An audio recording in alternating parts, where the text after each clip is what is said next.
మా చెల్లి పెళ్లి, రేపు సాయంత్రం మా చెల్లి పెళ్లి. ఇక రేపటితో ఉండదు, దాంతో లొల్లి లొల్లి.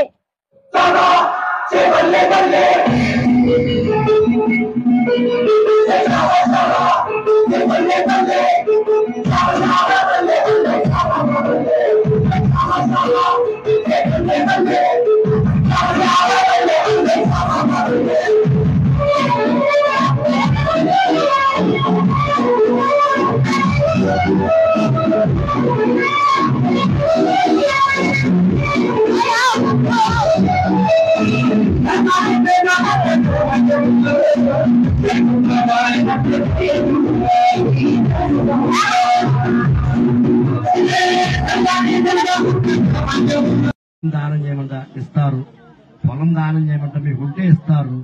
కన్యను నాకు ఇవ్వరు కదా, దానం ఎవరికి ఇస్తారు? అల్లుడికే ఇస్తారు. అందువల్ల ఈ కన్యాదానం చేయటం మీ అట్లా మీ అమ్మాయిని వాళ్ళ ఇంటికి పంపించి వాళ్ళ వంశాన్ని వృద్ధి చేయడానికి పంపిస్తున్నారు. ఇంతకంటే ఉత్తమమైన కార్యక్రమం కోటి లేదు. కన్యాదానం అంటే అటువంటి ఫలితం ఉంది. పైగా మీ అమ్మగారి తరఫున 10 తరాలు, నాన్నగారి తరఫున 10 తరాలు కూడాను వాళ్ళు అంటే గతించిన వాళ్ళు, కాలం చేసిన వాళ్ళు స్వర్గలోకంలో నివాసిస్తుంటారు. అందుకోసమే కన్యాదానం అన్నది. అయ్యా అది